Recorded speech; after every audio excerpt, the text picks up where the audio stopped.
Rodolfo Roman here celebrating Cinco de Mayo in Wynwood in Miami, Florida. And Main Event Training Center, they produce some great talent here in South Florida. This man is one of them, Santos. He joins us here to talk a little bit about this great event, Cinco de Mayo, already the third year is in existence. Is this your first one? Yeah, this is my first one. I've heard a lot about this show. Wrestlers that I know have said this is one of the best shows that they've worked in the entire year. So I was looking really forward to coming to this show, and I made sure that I had the day off from my job to come work this show. Because you could already hear the music in the back. I just can't wait to go out there and wrestle in front of this multitude of people. So, Santos, tell me a little bit about yourself. You started out working, training with Pablo Marquez, of course, he's well-known, ECW legend. What got you started into wrestling? Well, I've always loved wrestling as a little kid. I like to do it in the backyard. And I originally started training in Virginia. And then I moved on to California. I joined the Navy in California. And then after California, I came here to Florida in 2012. And that's when I met Pablo Marquez.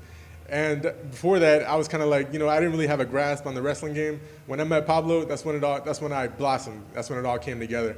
And Pablo, he just has a wealth of knowledge. He's been to Puerto Rico, Japan, WWE. And I just picked his brain so much, and he put it all together. He put the pieces of the puzzle that were missing. And now I'm the type of performer that I should have been maybe 5-10 years ago. Now I'm the type of performer that I am now because of him.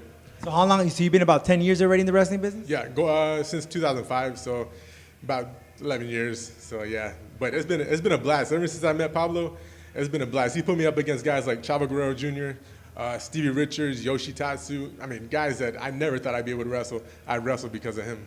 Tell me about that, because he has this good connection or relationship with guys like Chavo Guerrero. Guerrero Jr. Guys like The Rock's Rocky Johnson, The Rock's father. So how is it training, knowing that you never know who's going to walk into the training center? I mean, it's always a surprise, training at Pablo's school, because most of the time when somebody comes in, he's not going to announce them. He's going to let them, let them surprise you. One time I was training and Primo Colon comes walking in the door. So, you can't just go in there. It's in my opinion, it's what you put into it. You get what you put into it. If you go in there, you're not focused, you're not determined, you're not going to go anywhere. But if you go in there, you're focused, you train hard, you talk to Pablo, you talk to these legends, and you pick their brain, then you're going to go farther in this industry. So what can people see you when you get inside the squared circle and they see you for the first time?